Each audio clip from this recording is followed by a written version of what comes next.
नाम भूल गई हूँ तो आप सबको मेरी तरफ से बहुत बहुत नमन और वंदन। और मारे सामने बैठा थकी मारी माया, मारी बहना, मारा बड़ा बुजुर्ग, युवा साथीगण, आप सबाने मारो राम राम। आज हमारे मध्य में देश के रक्षा मंत्री आदरणीय राजनाथ सिंह जी चुनाव में विजय का आशीर्वाद देने के लिए पधारे हैं। राजनाथ सिंह जी का राजसमंद के साथ एक बहुत गहरा संबंध रहा है। स्वर्गीय किरण जी महेश्वरी के प्रत्येक चुनाव में आपने राजसमंद में आकर मार्गदर्शन दिया है और आज जब से हमें ये खबर मिली है कि हमें फिर से इनका आशीर्वाद, इनका मार्गदर्शन मिलने जा रहा है, तो कहीं ना कहीं मुझे यकीन है कि ऊपर से मेरी माता जी ने इनके स्वरूप में मुझे ये आशीर्वाद आज प्रदान करा है। आज जब हम बात करते हैं महिला सशक्तिकरण के लिए, देश को आगे बढ़ाने में, महिलाओं की भूमिका को आगे बढ़ाने में, लोकसभा और विधानसभा में महिलाओं को नई शक्ति देने के लिए, महिला आरक्षण करने वाला विश्व का पहला देश हमारा भारत देश बन गया है। मुझे स्मरण है जब आदरणीय राजनाथ सिंह जी भारतीय जनता पार्टी के राष्ट्रीय अध्यक्ष थे, उस समय भारतीय जनता पार्टी ने संगठन में महिलाओं को 1/3 आरक्षण देने का ऐतिहासिक निर्णय लिया था। और ये जो कड़ी उन्होंने चालू करी थी, उस कमेटी में स्वर्गीय सुषमा जी और आदरणीय स्वर्गीय किरण जी भी शामिल थे। और आज जब हम यहाँ पर पूरी मातृशक्ति, यहाँ पर आदरणीय राजनाथ सिंह जी को, हमारे प्रधानमंत्री, देश के गौरव आदरणीय मोदी जी को धन्यवाद देने के लिए आई है, तो उनके मन में ये बात ज़रूर आ रही है कि ये शुरुआत आप ही ने करी थी और हम सब आपको बहुत बहुत धन्यवाद देते हैं। विगत 5 वर्षों में राजस्थान में महिला उत्पीड़न, महिलाओं को लेकर जिस तरीके के हादसे हुए हैं, हम सब मिलकर, पूरी मातृशक्ति ने मिलकर अब ये निर्णय ले लिया है कि राजस्थान में इस बार सिर्फ और सिर्फ कमल खिलेगा। और हम सब आज आपको ये विश्वास दिलाएंगे कि पूरी मातृशक्ति हमारी भारतीय जनता पार्टी के साथ है, इसकी विचारधारा के साथ है।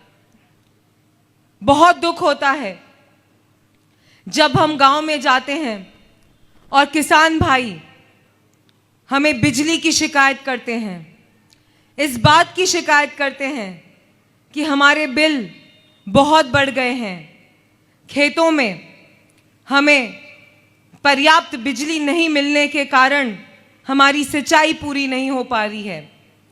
ऐसी झूठे वादे करने वाली इस कांग्रेस सरकार को हम सब किसान भाई, यहाँ पे विराजमान एक एक किसान भाई और राजसमंद विधानसभा के सभी किसानों ने ये निर्णय लिया है कि राजस्थान में हम कमल खिलाएंगे। क्योंकि ये जो झूठ हमसे बोला गया था, हमें ये कहा गया था कि 10 दिन में हम किसान ऋण माफ़ करेंगे, हम बिजली की दरें नहीं बढ़ाएंगे, पर्याप्त बिजली देंगे। हमें याद है वो समय भी जब पूर्व मुख्यमंत्री वसुंधरा राजे जी की सरकार में पर्याप्त बिजली हमें मिलती थी।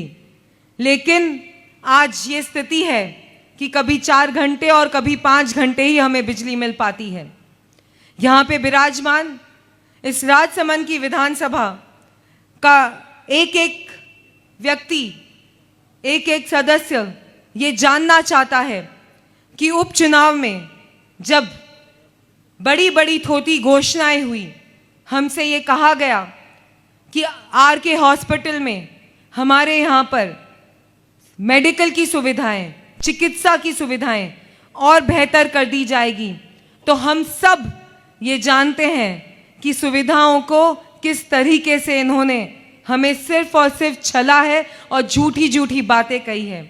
हमें कहा गया था कि आपको पर्याप्त डॉक्टर मिलेंगे, हमें कहा गया था कि आपको पर्याप्त सुविधा मिलेगी, लेकिन आज हमें सिर्फ और सिर्फ कागज़ों पर ही कोई सुविधा मिल पाई है, धरातल पर वो नहीं उतर पाई।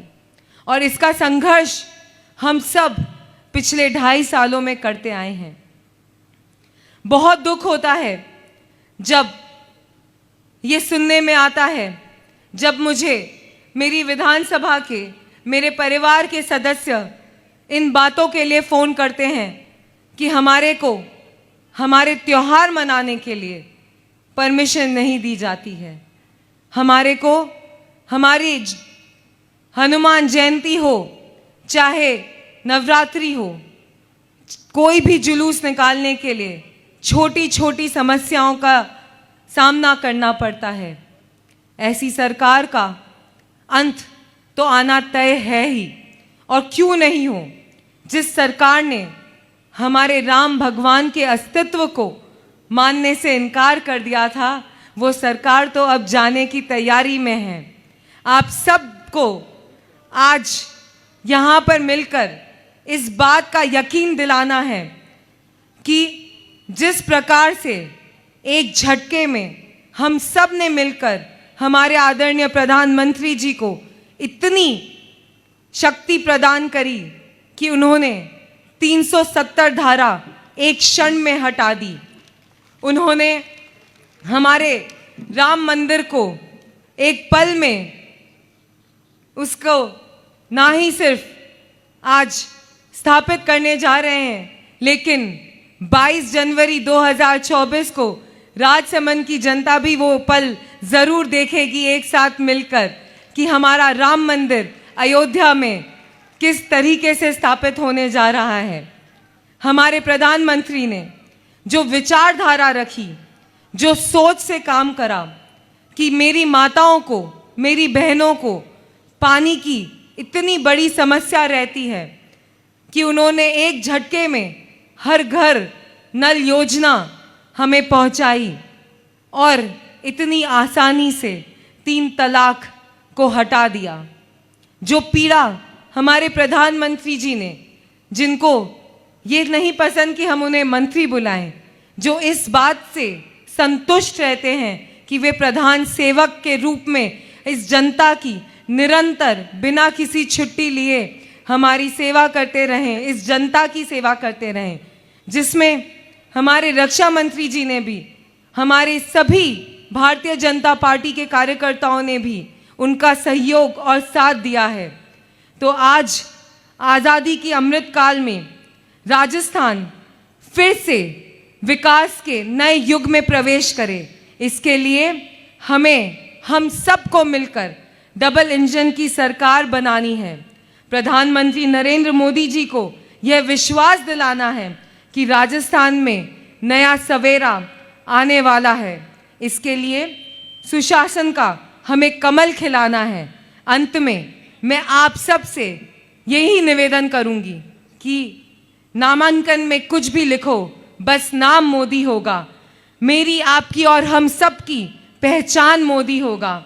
ईवीएम के बटन पर अब सिर्फ निशान मोदी होगा। 3 दिसंबर को सभी देखना, परिणाम मोदी होगा।